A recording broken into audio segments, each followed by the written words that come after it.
창세기부터서 올 한 해 동안 계시록까지 104번인데 주일날과 수요일날 그리고 또 월초에도 새벽에 우리 모임을 가지면 계속해서 저는 이어서 하도록 하겠습니다. 또 새벽 기도 시간에도 역시 마찬가지로 계속해서 이어서 가도록 할 것입니다. 창세기라는 말은 태초해라는 뜻이에요. 원래 원어 성경은 베레시트 그렇게 나오죠. 베레시트라는 말은 태초에 in the beginning 영어 성경에서 그러죠. 태초에라는 말을 그대로 번역해서 창세기 이렇게 썼습니다. 창세기라고 하는 말씀에서 우리가 제일 중요한 성경에서 제일 중요해요. 이 1절과 2절이 여기서부터서 복음을 얘기하고 있는 거예요. 그러니까 이 성경을 쓰신 성경의 저자는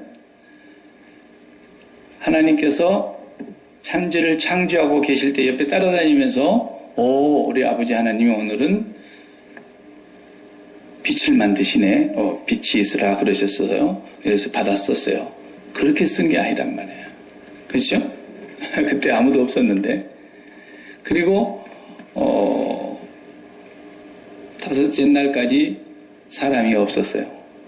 여섯 번째 날에 사람이 있었으니까 다섯 번째 날까지도 아무 일이 사람에게 일어나지 않았어요. 그죠? 그러니까 성경을 우리가 볼 때에 이건 성경은 후대에 쓰여진 거예요. 그래서 창세기부터서 우리가 모세가 썼다. 예수님이 그렇게 말씀했어요. 그죠? 모세의 글에 예수님도 그렇게 어린 시절에서는 배우셨고 또 나중에 공생애 때 그렇게 가르쳤어요. 모세의 글에 의하면 그랬어요. 그때는 뭐 창세기라는 말도 없었어요. 모세의 글에 의하면 창세기는 후대에 이제 그렇게 학자들이 책의 이름을 붙인 겁니다. 창세기에서 출애굽기로 무슨 띄어쓰기도 없어요. 구약의 원문의 성경은 본래 띄어쓰기도 하나도 없이 딱 붙여서 양의 껍질, 양피지에다가 두루마리로 이렇게 썼단 말이에요. 어디서부터 어디까지는 창세기라고 하고 어디서부터 어디까지는 출애굽기라고 하고 이건 후대에 우리가 보기 편하게 이게 예배 시간에 설교를 해야 되겠는데 다 같이 창세기 5장을 찾으세요. 오늘 잘만 찾기 좋아요. 본래는 그런 게 없어요. 그냥 쭉 이렇게 눈으로 보아갔던 거죠. 그러니까 모세에게 감동하여 하나님께서 기록하게 하셨다.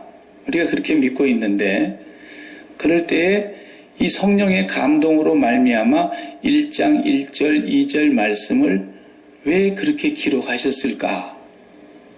그거 우리가 그 길을 발견해내는 것이 굉장히 중요한 거예요. 그 말씀이 무엇을 의미하려고 우리에게 기록되어서 주어졌을까라는 거예요. 1장 1절이 이 대단원의 시작이 태초에 하나님이 천지를 창조하시니라 이렇게 선언하고 시작하는 거예요. 그러니까 이 선언문은 누구한테 뭐 설명할 필요도 없는 거고 하나님이 제발 좀 믿어달라고 애원하는 것도 아니고 살아계신 하나님이 성령의 감동으로 그 인생들에게 이것을 선언하게 하신 거예요. 과학자들은 창조론을 안 믿으니까 그것을 하나의 설이라 그러죠. 그래서 뭐 지구가 몇 년 됐나니 우주는 뭐 150억 년 됐다 그러죠.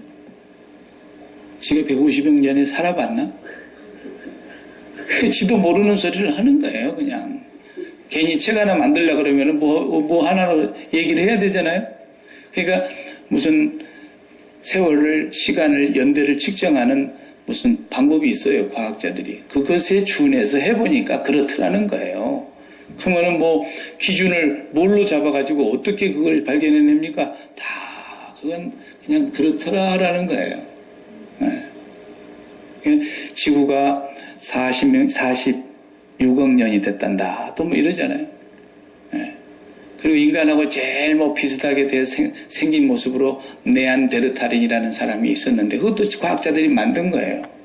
한 4만 년 전에 있었다더라고요. 과학에서 왜 그런 소리 하잖아요.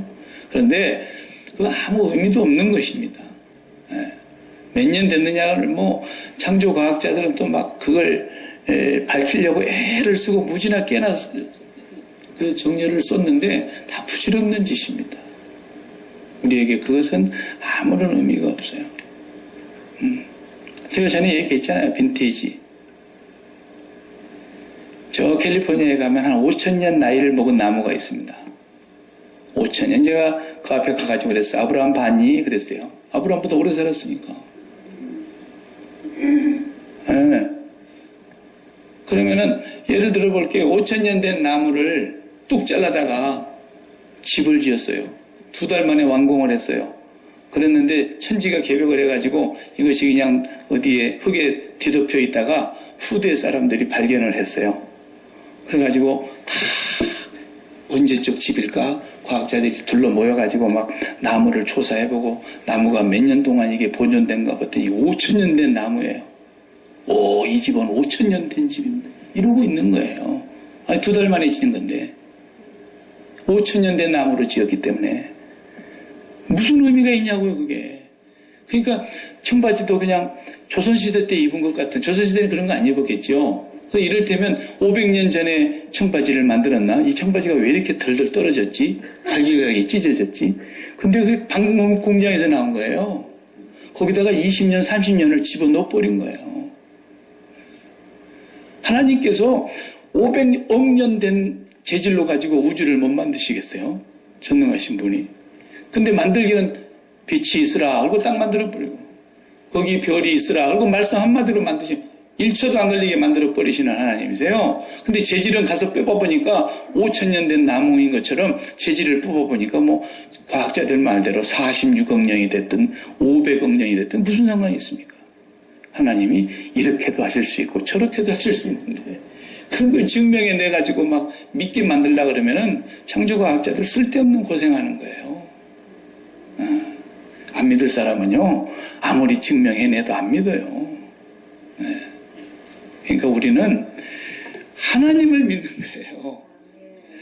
전능하신 하나님이 빛이 있으라 하심으로 빛이 있었고, 하나님은 그래 지구는 한 46억 년 된 재질로 만들어야 되겠다. 그래갖고 46억 년 전에 만든 거 아니라 재질을 46억 년 정도 된 암석이나 그런 걸 가지고 하루아침에 만드실 수 있는 하나님이라고 말해요. 그러니까 하루가 1,000년 같고 1,000년이 하루 같다 그러신 거지. 우리는 그런 증명에 대해서는 별 관심을 가질 필요도 없고요. 제일 중요한 것은 2절입니다. 1절은 선언입니다. 선언. 전지전능하신 하나님이 태초에 세상을 만드셨습니다. 어떻게 만드셨느냐? 2절이 그것을 말해주는 거예요. 2절을 다시 볼까요? 땅이 혼돈하고 공허하며 흑암이 깊음 위에 있고 하나님의 영은 수면 위에 운행하시니라 그랬어요. 절반만 딱 잘라서 2절의 절반만 보면은 땅이 혼돈하고 공허하며 흑암이 깊음 위에 있고 그랬어요. 이것이 뭐냐면 하나님이 계시는 천국이라고 하는 하나님의 영역이 있을 거 아닙니까? 성삼위 하나님이 계시는 그 영역을 제외하고는 하나님이 이 우주가 있지 아니할 때에 하나님이 만드시려고 벌써 당신의 마음속에서는 구조도를 갖고 계셨다고 말해요. 내가 이제는 천지를 창조해야 되겠다라는 하나님의 생각이 있으셨어요. 무대뽀로 만드신 게 아니에요. 질서의 하나님이라 그랬잖아요. 이 혼돈이라는 단어가 여러분 성경에는 쓰여 있습니까? 조그만하게 일자라고? 그 일자라고 쓰여져 있는 밑에를 보세요. 뭐라고 쓰였어요? 또는 뭐라세요? 형체가 없는 그랬어요. 그 말이 히브리 말에 토하우라는 말인데 이게 형체가 없는 거예요. 이게 없는 거예요. 없는 거. 영어로 없는 걸 뭐라 그래요? nothing 그래요. 그래서 여기서 사람들이 무에서 유를 창조하셨다. 이런 말을 그래서 만들어낸 거예요. 사람들이. 아무것도 없다. 이런 거예요. 아무것도 없다. 혼돈. 네. 카오스라는 말로 쓰기도 해요. 헬라어에 보면은 카오스, 혼돈. 근데 실제로 이것은 폼레스예요. 아무것도 없어요. 형체가 없어요. 폼레스. 그러니까 인간의 언어로 번역하다 보니까 이게 한계가 있는 겁니다. 우리에게 전달하려고 하는 언어의 한계입니다, 이게. 하나님이 재료가 먼저 있어가지고 재료를 가지고 뭘 만들었다는 얘기가 아니에요. 아무것도 없어요. 무예요. 낯생이에요. 네. 철학적으로 이걸 꼭 풀이해보라 그러면은 어떻게 풀이할 수 있느냐면 답이 없다 그런 뜻이에요. 해답이 없어요. 해답이. 하나님이 만드시는 구조도 속에 이 우주 속에 이 세상 속에 지구 속에 하나님이 인생의 해답을 넣어두지 않으셨어요. 답이 없는 거예요. 그냥 아무것도 없다. 네. 하나님 마음속에 갖고 계시는 청사진만 있는 거예요. 어떻게 만들어야 되겠다. 그러니까 집 질 때 여러분 블루프린트가 나오잖아요. 먼저. 그리고 아직 건물이 지어지지도 않았는데 블루프린트 딱 보면은 전문가는 집 못 짓겠는데 이런단 말이에요. 벌써 그분은 알아. 이걸 다 읽어낼 줄 알아요. 사람도 그렇게 해서 뭘 짓잖아요. 하나님은 블루프린트가 필요 없죠. 당신이 전지전능하시니까 그 안에 다 있어요. 그 하나님의 생각들이, 하나님의 계획들이, 하나님의 청사진들이 다 현실로 있으라. 그럼 나타나는 거예요. 전지전능하시니까. 무라면 뭐. 그 다음에 혼돈이라는 답이 없다는 거죠. 우리가 옛날에 시험 볼 때 4개 중에 하나를 고르시오. 이런 시험 많이 봤잖아요. 학교 다닐 때. 그 사지선다형이라 그러는데 1번 문제 나오고 답을 고르시오. 1, 2, 3, 4 중에 4 중에 하나가 뭔가 답이 있는데 탁탁탁 골라보라는 거예요. 근데 어떤 문제는 보면 공부 잘하는 학생은요. 딱 표가 나요. 선생님 23번 문제 답이 없습니다. 이러는 거예요. 이 공부 잘하는 애들은 그런 걸 잡아냅니다. 그래서 선생님도 어리둥절하는 거야. 나중에 이제 수능시험 보고 나서 딱 발표나지 않습니까? 이번 국어 수리 영역에 몇 번 문제는 답이 2개였는데 문제가 잘못됐다. 그래서 1번 쓴 사람도 맞다 그러고 2번 쓴 사람도 맞다 그러고 또 23번 문제는 아예 답이 없었는데 문제가 잘못됐다. 이렇게 나오는 거예요. 답이 없다는 거예요. 얼마나 혼돈스럽습니까? 그런 뜻이에요, 이게. 인간의 언어를 뭐라고 설명할 수가 없네요. 그 다음에 공허하다라는 거 영어 성경을 보면 empty로 나왔어요. empty. 예. 이거 empty가 뭐예요? 텅 비었다는 거예요. 이것도. 예. 아무것도 없다는 거예요. 2절의 이 말씀이 하나님께서 앞으로 천지를 창조해 나가시려고 하는 데 있어서 하나님의 생각 속에 그분의 계획 속에 뭔가 청사진은 있어요. 그것을 표현해 내는데 혼돈하고 공허하며 그 다음에 또 그 다음 날이 이 공허하다는 말은 또 뭔 말이냐면 그러니까 답이 없는데 인간이 끝까지 지가 답이라고 생각하는 거예요. 자기가. 자기 인생의 답이라고 생각하는 거예요. 답을 갖고 있다고 자기는 믿는 거예요. 그래서 막 밀어붙이는 겁니다. 네. 가령 돈 많이 갖는 것이 행복이야. 행복이란 무엇이냐? 돈 많은 것이다. 이렇게 답을 갖고 있는 거예요, 자기가. 그리고 밀어붙이는 거예요. 그래서 나는 내 일생에 돈 벌기 위해서 산다는 거죠. 내 인생에 돈이 안 되는 인간은 나는 사귀지도 않겠고, 돈이 안 되는 사업은 하지도 않겠고, 우리 자식을 낳아도 나는 오직 돈을 위해서 자식을 낳고, 자식한테도 돈 많이 버는 게 인생의 성공이라고 가르치면서 네가 행복하게 살고 싶으냐? 돈 많이 벌어라. 이게 인생의 답이라고 밀어붙이고 산다라는 거예요. 그런데 결국은 끝까지 가보니까 답이 아니에요. 그게 공허예요, 공허. 그러니까 목표를 이루었는데 공허한 사람들 얼마나 많습니까? 목표를 이루어 놓고도 우리 흔히 그런 예를 많이 들잖아요. 마릴린 먼로 같은 아가씨는 그렇게 이쁘게 생겨가지고 나는 못 봤습니다만 그냥 치마가 올라가도 이쁘고 내려가도 이쁘고 살짝 가리려고 해도 이쁘고 그냥 미군 부대가 우리 한국에 있을 때 미군 부대 그 임문 공연 왔잖아요. 그냥 다 넘어가는 거예요. 넘어가네. 온 세계의 남자들이. 케네디 대통령이 그 여인을 그렇게 애끼고 사랑하고 그랬기 때문에 생일날 와서 축하송도 불러달라 그러지. 그 가수가 아무나 백악관 갑니까?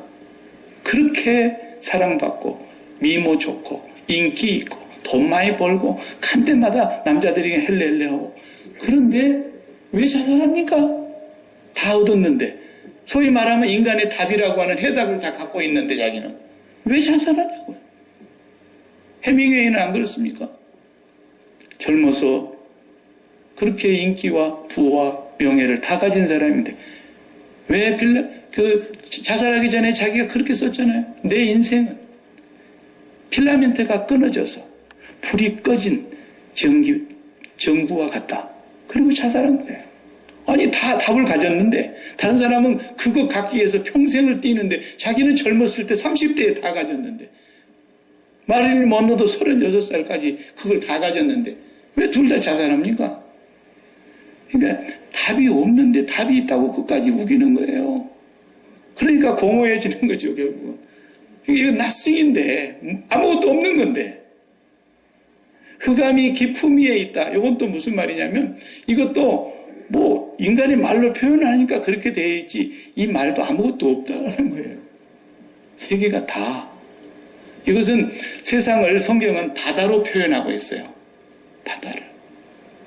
예수님께서 물 위에서 바다를 이렇게 걸어가는 것을 보여주시잖아요. 나중에 뒤에 가서 제가 그걸 설교하겠지만은 세상은 전부 바다로 표현되어 있어요. 성경은. 그래서 마지막에 보면 계시록에 바다가 다시 있지 않더라 그랬잖아요. 세상이 끝났다라는 거예요. 근데 이 세상은 깊은 바다, 흑암이 깊음 위에 있다라는 말은 뭔 말이냐면 밑창이 없어요. 물이 이렇게 받쳐주는 데가 없어. 끝없이 떨어지는 거예요. 심연이라고 그래요. 철학의 용어에서는 그걸 보고 심연. 끝없이 추락하는 거예요. 어디 가서 이렇게 누가 딱 받아주는 마지막 바닥이 있어야 될 거 아니에요? 그게 없어요. 네, 그런 뜻이에요. 사람이 답도 없고 답인 줄로 알고 우기고 막 밀어붙이고 인생을 다 살았는데 끝에 가서 보니까 답이 아니고 그리고 그 사람의 삶은 끝이 없는 나락으로 떨어지는 거예요. 아무것도 없는 nothing에서 그래서 I do not have anything. 나는 어떤 것도 갖고 있지 않다. 이런 구조도에다가 하나님은 세상을 창조하시기 시작한 거예요. 아무것도 없는 것을. I have nothing이에요. I do not have anything도 I have nothing도 문법적으로 보면 같은 말이잖아요. 나는 땡전 한 푼 없다. 그런 말이나 나는 텅 빈 주머니를 갖고 있다. 말이나 똑같은 거예요. 없음을 갖고 있다라는 거예요. 그러니까 이 세상은 그런 거예요. 그런 그 구조도에다가 이제 하나님이 창조를 해 나가시는데 결국은 창세기에서부터 계시록까지 말하려고 하는 건 뭐냐면 큰 줄기를 보면은 이거예요. 마귀는 그걸 따먹게 하고 네가 답을 갖고 있다라는 거예요. 그리고 너는 이제 하나님처럼 살 수 있다라는 거예요. 그리고 예뱀이라고도 하고 마귀라고도 하고 큰 용이라고 하는 그 사탄이 계시록에 그렇게 말했죠. 에덴 동산의 그 뱀의 표현을 예뱀, 큰 용, 마귀라고도 하고 사탄이라고 하는 그놈이 우리 인간에게 뭐라고 가르칩니까? 네 주체를 네가 가지라는 거예요. 네가 네 주체라는 거예요. 주체성을 가지라는 거예요. 북한은 계속 김일성 주체사상만 가르치고 있는 거고 마귀는 인류 전체에게 네가 주체성을 가지고 네 인생의 주인이 되어서 네가 답을 갖고 살 수 있다라는 거예요. 그 선악과 따먹게 해가지고. 그리고 끝까지 계시록에 갈 때까지 그 얘기를 마귀가 출고하는 겁니다. 인간에게. 근데 하나님께서는 그런 거 없걸랑 내가 너희들을 만들 때 아무것도 없던 nothing에다가 세웠거든. 그러니까 내가 답이야. 내가 없으면 너희들은 nothing이야. 그 말이에요. 내가 없으면 너희들은 가진 것이 가진 게 아니야. 그런 말이에요. 땅이 온돈하고 공허하고 흑암이 깊음이 있다. 그 말은 우리는 아무리 가져도 하나님 갖지 않았으면 안 가진 거고 없는 거다라는 거예요. 그러나 우리가 이 땅에서 많고 적음에 상관없이 하나님을 가졌으면 전부를 가진 거라는 거예요. 그 구조도로 하나님은 창조를 시작하신 거예요. 이 땅에 답이 있어요? 없어요? 어느 누구도 답이 없어요. 그 답이 있다고 말씀하실 수 있는 분은 내가 곧 답이다. 내가 곧 진리다. 내가 곧 길이다, 내가 곧 생명이다, 이렇게 말씀하신 거예요. 부처도 그렇게 말 못했고, 공자도 그런 말을 못했고, 소크라테스도 아무도. 소크라테스는 왜 제일 철학자 중에 똑똑하냐? 나는 한 가지 안다라는 거예요. 모든 그리스 아테네 시민들이 소크라테스가 최고라고 인정해준 이유가 뭐냐? 다른 철학자들은 답이 있다는 건데, 소크라테스 한 사람만큼은 나는 내가 답이 아니고 답이 없다는 것을 나는 안다. 그래서 know yourself, 네 자신을 알아라, 그런 거죠. 답이 없다는 걸 아는 철학자는 소크라테스밖에 없었어요. 그래서 그리스 아테네의 모든 무당들이 소크라테스를 최고로 쳐준 겁니다. 네, 무당들이 인정을 했어요. 그 당대 답이 없다라는 거예요. 그게 훌륭한 사람이죠. 네, 그래서 철학자 치고는. 그래서 이제 하나님께서 이런 구조도 속에서 우리 인간을 세워가시는데, 늘 제가 설명을 했지만 이제 또 반복하게 되는 것은 창세기부터서 인간은 선악과를 따먹은 뒤에 지가 하나님처럼 되어서 이제는 선악을 분별하게 됐다라는 거예요. 좋고 나쁨을 자기가 판단할 수 있다는 거예요. 나는 답이 있다. 마귀가 계속 그렇게 또 가르치잖아요. 그래서 그 답을 추구해가면서 그 답을 얻기 위해서 계속 달려가고 있고, 하나님은 너희들은 답이 없어. 나를 만나기까지는. 그래서 너희들은 내 사이즈로 만들어서 맞춤으로 만든 거야. 나하고 이렇게 연합이 되지 않으면 안 되게 해놨어. 나하고 합체가 돼야만 답이 있게 되게 만들어놨어, 그 말이에요. 내가 없으면 너희들은 혼돈과 공허와 흑암의 기품이야. 너희들은 나싱이야, 그런 말이에요. 그래서 하나님을 우리가 마음에 모신다 하는 것은 우리 마음 사이즈가 하나님 사이즈라 그랬잖아요. 하나님을 마음에 모시고 나면은 더 가지고 싶은 것이 싹 없어져 버리는 거예요. 있어도 그만, 없어도 그만이고, 없다고 어디 가서 비굴하게 그렇게 살지도 않고, 있다고 어디 가서 고개 뻗정거리고 그렇게 살지도 않고, 하나님 가지고 나면은 그렇게 되는 거예요. 매일 우리가 하나님 먹고 배불러야 되는 거예요. 그래서 성경의 전체 줄거리를 한 줄로 딱 얘기해라 그러면 뭐냐면, 선악과 토해내고 십자가 열매를 먹으시오, 그 말이에요. 십자가에 달리신 그분을 빵으로 먹으시오, 그분을 생수로 마시시오, 선악과 열매 토해내시오, 그 말이에요. 창세기로부터 계시록까지. 근데 옛뱀과 큰 용, 마귀, 사탄놈은 끝까지 인류를 거짓으로, 거짓의 아비로 속이고 있는 거예요. 그 그림을 창세기부터서 써가고 있는데 우리가 다른 거 보면 안 되는 거예요. 성경은 그 얘기하고 있는 겁니다. 무슨 역사 얘기하는 거 아니에요. 중동에 있는 이스라엘 얘기하는 거 아니에요. 아직도 그걸 중동의 이스라엘인 줄 알고 뭐 제3의 성전 짓는다 그래서 별 쓰잘데기 없는 소리들 하는 사람들이 많고, 그런 거 영화 만들어 갖고 뭐 어쩐다고, 왜 그러는지 모르겠어요. 아직도 성경을 보는 눈이 열리질 않아서 그런 거예요. 우리 일생은 이제 마귀는 그렇게 인간을 속이고 거짓의 아비에게 끝까지 속아서 살아가고 있지만, 우리 하나님은 끝까지 우리를 찾아오셔서 우리에게 프로포즈를 하시는 거예요. 그게 성경의 역사예요. 아무리 죄인이라도, 아주 막 가는 그런 타락한 인생이라도 하나님은 끝까지 당신의 백성을 향해서 프로포즈를 하시는데, 얼마나 프로포즈를 강력하게 하시는지. 그러니까 어떤 때는 말을 안 들으면 막 매를 때리기도 해요. 왜? 사랑하시니까. 징계를 내리는 거예요. 또 어떤 때는 막 큰 사건을 일으켜버려요. 예. 어떤 때는 아예 나라를 홀라당 다 망하게 해가지고 바벨론으로 끌고 가버려요. 예. 그런 그림들이 계속 나오잖아요. 그리고 마침내 그래도 내가 포기할 줄 아니? 그렇게 매를 맞아도 정신을 못 차리는데 마침내 아드님으로 말씀하시기 시작한 거예요. 독생자를 보내셔서 약속대로, 언약대로 그가 찔림은 우리의 허물을 인함이고 그가 상함은 우리의 죄악을 인함이었는데, 그가 징계를 받게 된 것은 우리가 평화를 얻기 위함이었고 그가 채찍에 맞은 것은 우리가 나음을 얻기 위했다. 우리는 다 양 같아서 그릇 행하여 잘못된 길로 가는 인생인 것을 하나님은 끝까지 포기하지 아니하시고 언약하신 하나님, 아브라함의 하나님, 이삭의 하나님, 야곱의 하나님은 우리에게 언약대로 독생자를 보내서 프로포즈를 하셨다는 거예요. 그리고 그 독생자 앞에서 네가 주체가 아니라는 걸 인정하라는 거야. 십자가에서 네가 나와 함께 죽음으로써 네 자신을 부인하라는 거예요. 너는 네 인생의 주체가 아니다. 그리고 네가 주체성을 가지고 살아가는 인생이 돼서는 안 된다.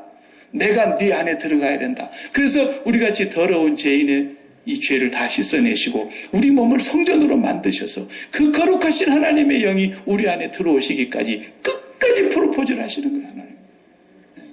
이게 성경의 큰 그림이에요. 그 그림의 그 십자가 복음의 틀 속에서 모든 본문을 봐야 되는 거예요. 그렇지 않고 무슨 이스라엘 역사로 보고 앉아있으면 그건 참 큰일 날 일이고 한심한 일이고 안타까운 일이죠. 성경은 처음부터 끝까지 그 얘기하고 있는 것이니까. 그러니까 예수님이 얘들아 모세의 글은 다 나를 위해서 쓴 거란다. 모세가 나에 대해서 증거했단다. 너희들 모세를 믿으면서 왜 나는 안 믿니? 아브라함도 나를 보고 기뻐했단다. 다 그런 말씀들이 그래서 그런 거 아닙니까? 어디를 봐도 예수 그리스도의 십자가의 복음과 다 매치가 되는 거예요. 하나님의 끝없는 사랑의 이야기. 절대로 포기하지 않으시는 이야기. 당신이 십자가에 독생자를 내어주시기까지 세상을 사랑한 이야기. 그리고 그의 택한 백성은 절대로 아버지께서 내게 주신 자는 하나도 빼앗기지 아니하리라. 약속을 하셨잖아요. 예수님께서. 그 하나님의 끝없는 인내와 긍휼과 용서와 자비 때문에 우리가 구원을 받은 줄로 믿습니다. 그 얘기를 성경은 하는 겁니다. 땅이 혼돈하고 공허하고 흑암이 깊은 위에 있다. 그러니까 우리는 아무리 살아가도 결국은 하나님 만나기 전까지는 답이 없는 인생을 답이 있는 줄로 끝까지 마귀에게 속아서 가는 거예요. 마귀는 우리의 마음에 이 빨대를 꼽는 흡입구를 어디다가 맞춰놨냐? 세상에다가 맞춰놓은 거예요, 마귀가. 그래서 육신의 정욕과 안목의 정욕과 인생의 자랑 것들이 다 먹음직하고 보암직하고 지혜롭게 할 만큼 탐스럽게 보이게 하는 거예요. 마귀의 말을 듣고. 거기에 답이 있다고 생각하는 거예요. 그러나 아무리 빨아먹어도 절대로 거기서 행복이 없어요. 답이 없어요. 자식이 아무리 잘 돼도 자식 빨아먹어갖고 될 줄 아십니까? 안 됩니다. 네. 왜? 자식이 낯싱을 갖고 있거든요. 그 자녀 안에도 낯싱이라니까요. 아무것도 없는 데서 우리가 뭘 빨아먹겠어요?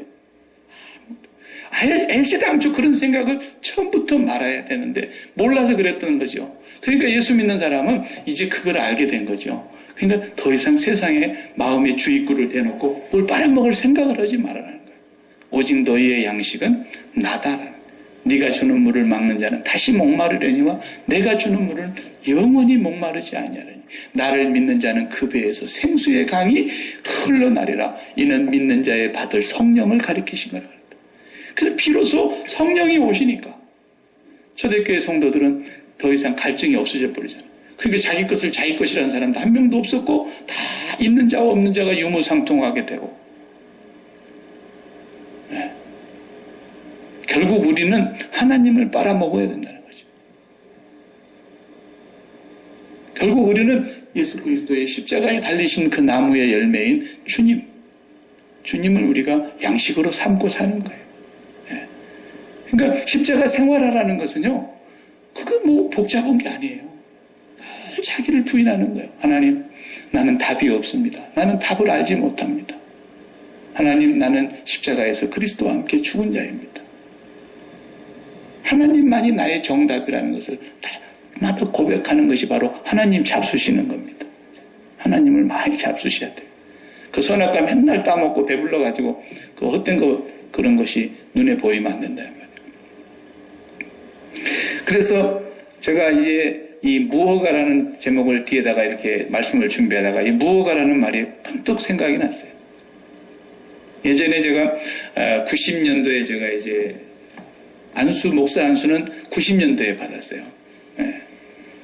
10년 동안 이제 전도사로 있다가 그래서 90년대 안수를 받고 처음 목사로 이제 부임한 교회가 이제 현천중앙교회라는 교회인데 그 교회에 가 부임을 했더니 예배당이 뭐 스레트 지붕으로 해가지고 시골이니까 이제 딱 있는 거예요.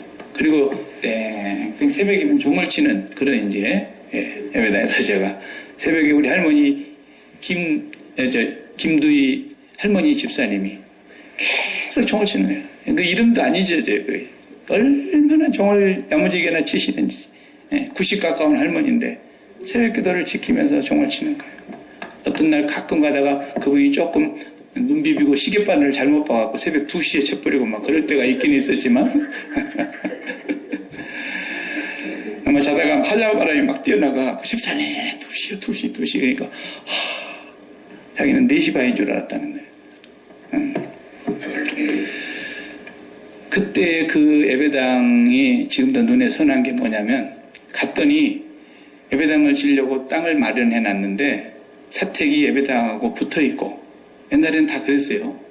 그런데 사택이 예쁜 자리에 너무너무 아름답게 양옥집으로 잘 지었더라고요. 그런데 예배당은 그대로예요. 근데 사택 바로 옆에 예배당 지으려고 했던 땅 그 부지가 같이 있는데 거기에 네모 반듯하게 널찍한 건물 터만 있는 거예요. 터만. 벽돌이 한 장씩 쭉 올라가 있는 거예요. 이렇게. 터만 딱 옛날고 뭐 몇백 년 전 성터 마냥.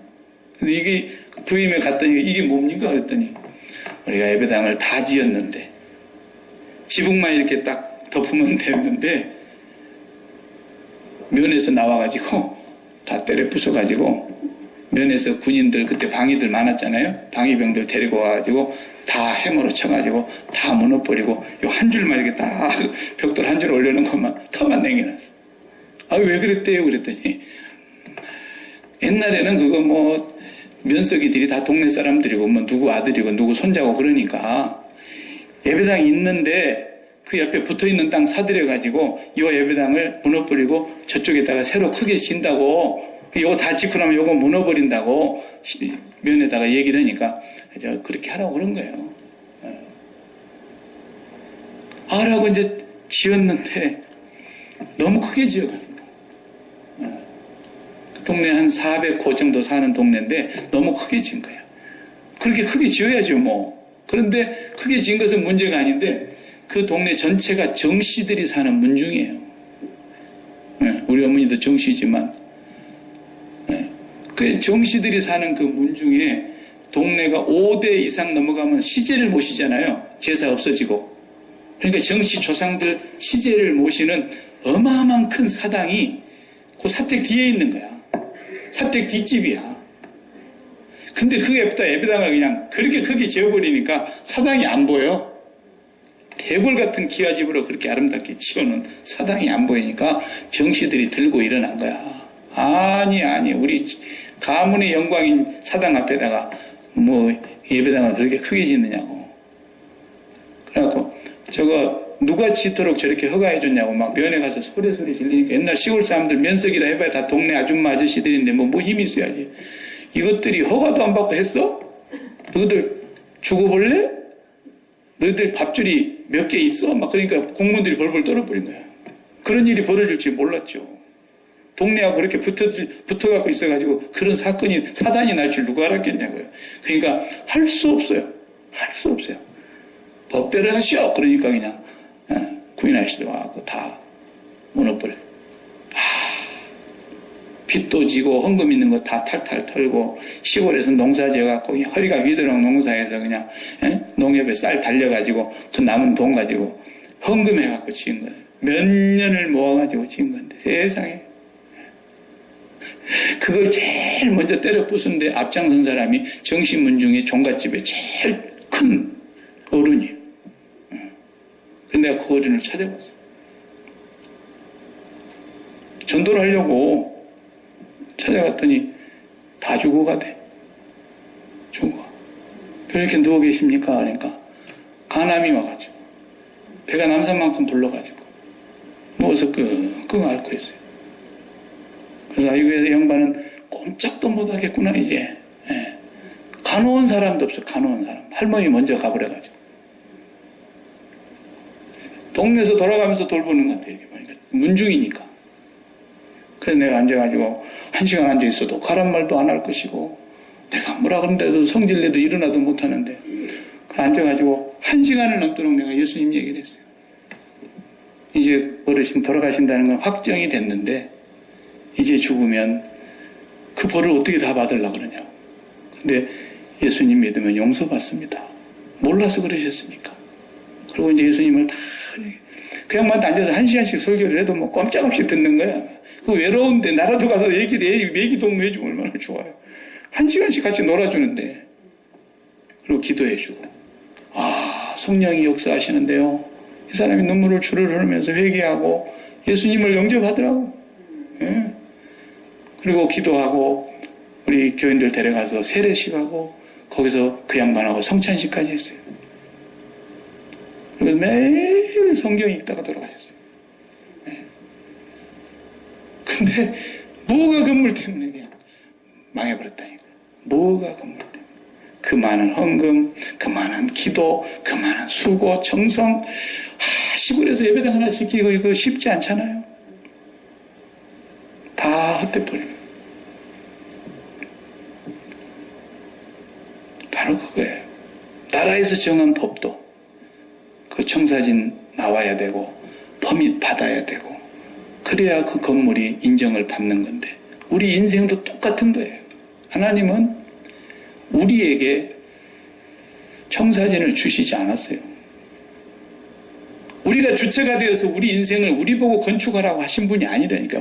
혼돈하고 공허하며 흑암이 깊음 위에 있는 곳에다가 하나님은 인생을 세우신 거예요. 그래서 하나님을 만나지 않으면 nothing이 되는 거예요. 그래서 인간이 죽으면 아무것도 없어져 버리는 거 아니에요. 그래서 그러니까 사람이 제일 무서운 게 뭐예요?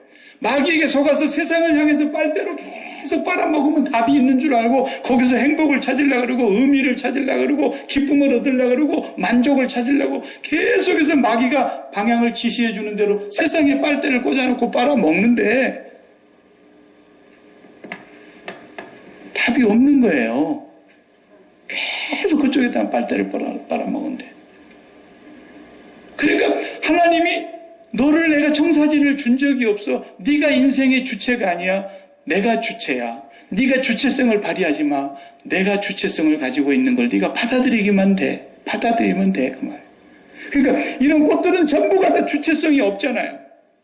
그냥 살아있는 것이지만은 전부 하나님의 뜻이 백합화 한 송이도 들에 피는 꽃 한 송이도 하나님이 먹이시고 입히시거든. 하나님의 주체성이 그대로 들어가고 있기 때문에 봄이 되면 다 움을 틔워라.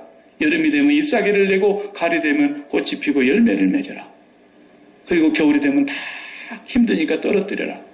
하나님의 창조의 질서대로 하나님의 주체성이 다 그대로 스며들어가 있기 때문에 그런 거예요. 딱 하나님의 주체성을 받아들이지 않는 하나님의 피조물이 있는데 인간 하나뿐인 거예요. 그래서 개는 개로 지었기 때문에 개같이 살잖아요. 사람들이 밀어내갖고 개를 사람같이 키우려고 그러는 거지. 개는 개인 거예요. 소는 절대로 소 이상으로 살 수 없고 소 이하로도 살 수 없고 소는 소로 사는 거예요. 왜? 종류대로 그렇게 만드셨기 때문에. 왜? 하나님의 주체성이 그대로 스며들어가고 있는 거예요. 소가 나는 소로 안 살래. 내일부터는 말로 살래. 그런 주체성이 있을 수 있어요, 소가? 불가능하죠. 하나님의 창조의 주체성이 거기에 그대로 들어가 있기 때문에. 그러나 사람은 마귀에게 속아서 하나님의 주체를 부정하기 시작했던 거예요. 그리고 선악과를 따먹고 내가 주인이야. 내가 선악을 판단할 수 있어. 내가 좋고 나쁜 걸 구분할 수 있어. 내가 답을 갖고 있어. 이렇게 가는 길이 행복이야. 이렇게 가는 것이 성공이야. 이렇게 가는 것이 만족이야. 기쁨이야. 이렇게 살아가고 있지만 결국은 끝까지 갔는데 중간이라도 깨달았으면 다행이지만 끝까지 다 달렸는데 답이 아닌 거예요. 그것이 공허예요. empty. 그리고 흑암이 깊음 위에 있고 끝없는 나락이다. 끝없는 나락으로 추락하는 거예요. 이게 하나님이 갖고 계신 거예요. 우리는 그 하나님하고 연합할 때만 인생은 진정으로 참 행복, 참 기쁨, 참 평강, 참 만족을 누리게 되는 것입니다. 예. 저는 오늘 이 서론에서 큰 줄거리만 얘기했습니다. 앞으로 이제 강론으로 들어가면서 보시면은 이걸 세세하게 다 할 수가 없겠지만은 왜냐하면 52주를 2번을 해서 수요일까지 하면 104번을 하기 때문에 그저 어떤 성경에서 핵심되는 것들만 줄거리로 이렇게 짚고 넘어갈 거예요. 2번 넘어가다 보면 뭔가 짚히는 게 있겠죠. 2번 돌아가면. 그런데 구약 성경을 보는 눈이 열려지기를 저는 기도하는 거예요. 구약 전체가 어려운 것이 아니고 예수 그리스도의 십자가의 복음을 얘기하는 것인데 잘못 보면 엉뚱한 얘기한단 말이죠.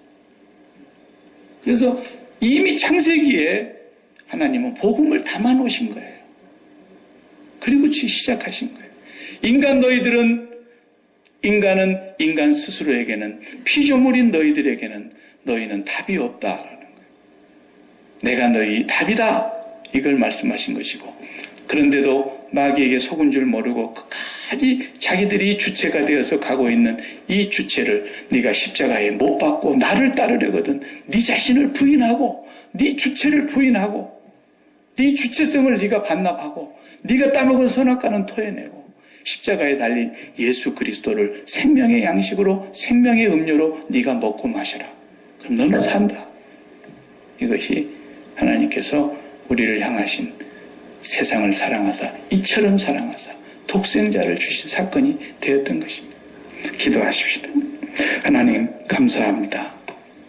창세기부터 계시록까지 우리가 금년에 정말 이 귀한 말씀을 볼 때에 우리의 영안이 활짝 열려지게 하시고 성령의 감화 감동하심이 함께하여 주셔서 우리 모두가 이 말씀을 통하여 아버지를 더 깊이 알고 예수 그리스도를 더 깊이 알고 우리를 사랑하신 십자가의 복음과 그 깊은 하나님의 말씀을 저희들이 성령의 감화 감동으로 깨달아 알게 하여 주시옵시며 우리가 눈을 열어 주님을 밝히 보게 하여 주옵소서. 우리의 인생 더 이상 무허가 건물되지 않게 하여 주시고 끝까지 하나님의 창조 속에서 하나님의 사랑받는 자녀들로 살아가는 인생이 되게 해 주옵소서.